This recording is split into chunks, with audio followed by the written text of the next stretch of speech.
Now, when it comes to betrayals, GTA is no stranger when it comes to backstabbers. And one of the biggest betrayals in GTA history is hands down the betrayal that happened in GTA San Andreas, which is the Green Saber mission, and where we find out that Big Smoke is a traitor. But what really caught us off guard was when it was revealed that Ryder was a traitor. And to this very day, a lot of people debate, like, was Ryder really supposed to be a traitor? Was he really meant to betray us, or no? Because a lot of people say that, oh, the voice actor left during production, and that's why they decided to turn Ryder into a traitor. And me, myself, I used to believe this, but is this true? Is Ryder a traitor, or did he got turned into a traitor out of nowhere? Let's find out as we see if Ryder is a traitor, yes or no. So, let's start off with the mission where we're introduced to Ryder for the first time, and that's of course the very first mission in GTA San Andreas. Now we already know the story. CJ comes back from Liberty City and finds out that his mother was killed, and we see that Ryder is at the cemetery with Sweet and Kendall, and CJ and Big Smoke show up not that long afterwards. And we see that Ryder is just there paying his respects to CJ's mom because he has history with her thanks to his relationship with CJ and Sweet. But of course, as we all know, the boys get ambushed here as basically some ballers show up ready to kill all the Grove Street members right here. CJ, Sweet, Big Smoke, and Ryder. At least that's what it seems, but we're going to get to that later. And basically, Ryder, along with Big Smoke, Sweet, and CJ, end up fleeing as we do see, of course, the ballers are chasing them. Later on, CJ and the others get separated from Sweet as he serves as a distraction for the ballers, and Ryder takes lead right here, and of course, they go back to the Grove Street. So right away, we can see that Ryder is a bit of a dedicated guy. And we also see from this scene right here how big of an ego Ryder also has as well, but we don't get the sense that Ryder is gonna betray us. And we don't get any hints that he's gonna turn against us either. Instead, we simply see that Ryder is just dedicated to the gang and the gang life. Hence why he criticizes CJ for not wearing green when he comes back, basically because that's the Grove Street color. But at the same time, we don't get any hints here that Ryder is a traitor, at least not yet until later on, and I'll get to that later. But all in all, Ryder seems like just a dedicated guy. Later, when he meets up with CJ, CJ goes to Ryder's home and actually meets up with him to catch up on old times. And we see that Ryder really doesn't seem that bothered by CJ, and he even hugs CJ because it's been a while since they've seen each other. After all, they've known each other since they were kids. But here we also get to see another side of Ryder, and that the fact that he is a bit reckless, because he then reveals to CJ that there's this pizza place that keeps painting over their graffiti and that every single time they spray paint the restaurant. And of course, Ryder wants some payback. He's also planning on robbing the place as well in order to make a quick buck or two. So he does that, and of course, another thing that's revealed about Ryder is that he is a complete and utter idiot. And that's what this scene reveals of how dumb Ryder is. First off, Ryder decides to rob the pizza place that is fully aware of who he is. They know his identity and everything. So already we can see that, Ryder isn't really the brightest bulb in the shed. So CJ manages to get him and Ryder out of there, and Ryder, of course, does thank CJ, and they just go their separate ways until later on. Later on, when CJ wants to look around the hood, once again, Ryder decides that he wants to help CJ out. And Ryder even tells CJ about the drug problem. To be more specific, how it's affecting one of CJ's old friends, Bear.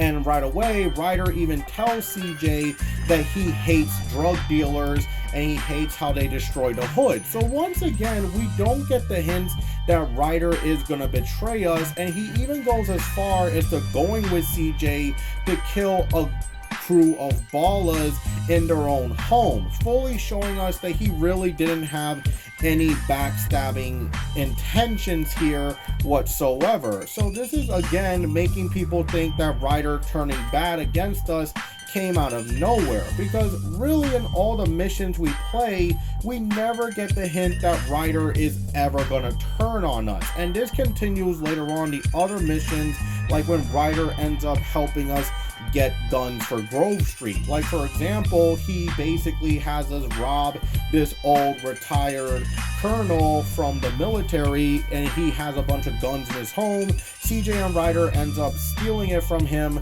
for Grove Street. And in another mission, CJ and Ryder also steal more guns for Grove Street later down the line, as he also helps CJ steal guns from a train that's transporting them to a military base. And once again, we see them steal guns for Grove Street, and they even go as far as to even rob a National Guard base in order to steal guns for Grove Street. So already again, we see that Ryder, almost all of his missions involve him helping Grove Street, and we see like we never get the vibe that he's ever gonna turn against us. And even later on in the game, again, we still feel no suspicions towards Ryder that he's a traitor. And at this point, we're already suspicious of Big Smoke, but Ryder is the last guy we suspect.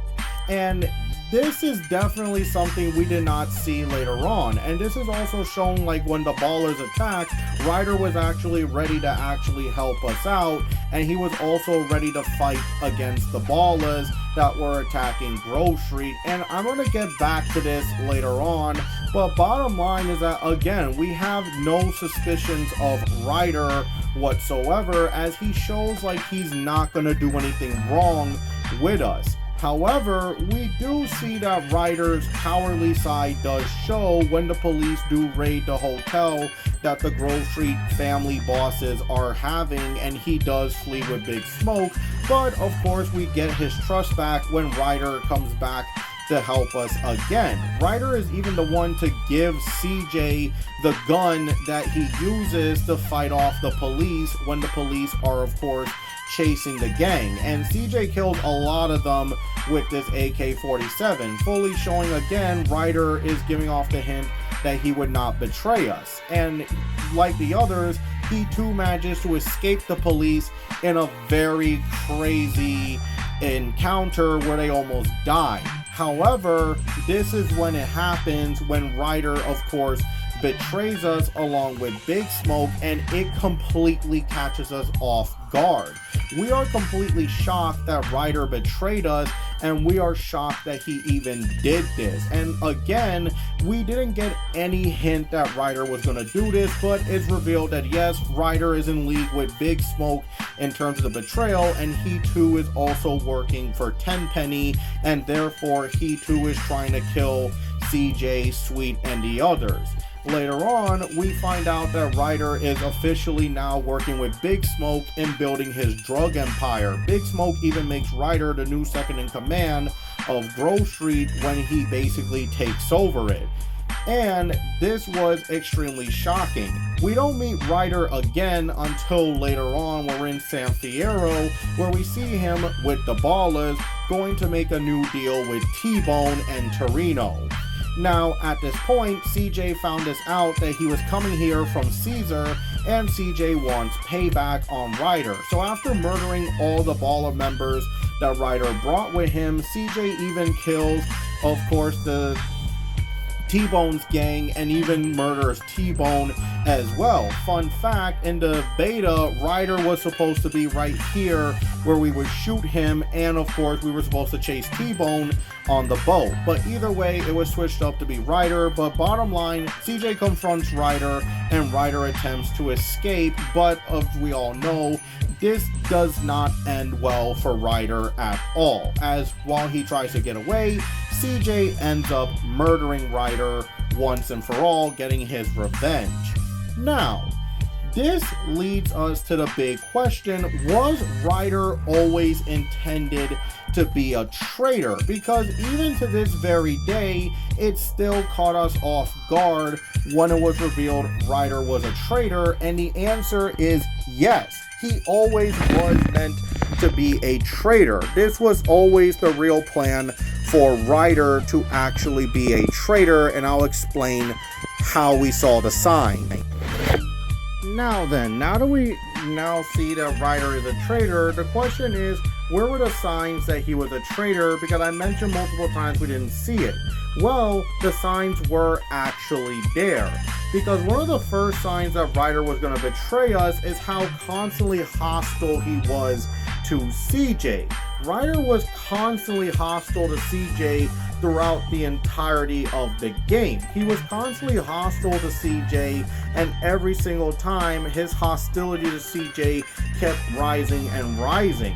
This is because Ryder made it clear at this point in his own way that CJ was not really his friend anymore, and he actually wanted to get rid of CJ so him and Big Smoke can enact on their plan. This is why when we heard Ryder talking crap to CJ, we just thought he was talking out of his ass, but Ryder was actually making it clear what his true intentions were to CJ.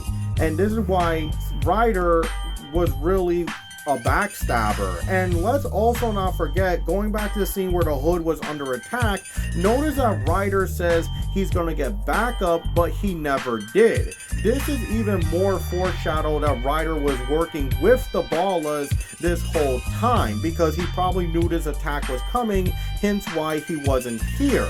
And a lot of people are like, oh, but Ryder's missions involve Grove Street unlike Big Smoke. Yes, they do, but they involve the Grove Street members who are part of Big Smoke's plan. After all, remember those guns that we stole with Ryder? Where were they? Why are we using this broken AK-47 that he got from Emmett instead of one of the military guns that we stole? This is even more proof that Ryder was really using the guns to help Big Smoke's cause, and of course giving it to the Ballas, the Russian mob, and the Vagos, who are on Big Smoke's side, further proving that he is indeed a traitor and he was never loyal to Grove Street. And another sign that Ryder was always going to betray us is that he's always letting CJ take most of the heat. Notice that whenever we do Ryder's missions, he's with us, but he doesn't actually participate. He's at the getaway vehicle, both at the old Colonel's home, the military base, and when we raid the train, Ryder is always on the getaway vehicle, but he's never with CJ. And let's not forget, when the police raided, Ryder was the first one to suggest that they just abandon Sweet and leave CJ and Sweet behind. And despite Ryder saying that he doesn't like drugs, ironically, CJ even points out Ryder used to sell drugs a lot. So this is proof right here that Ryder was always going to turn on us, since he's really showing his true colors. In fact, Ryder constantly does drugs in the entire game, and this is even more proof that he's going to betray us, especially when we see him with Tenpenny later down the line, which is a massive sign that Ryder was going to turn on us.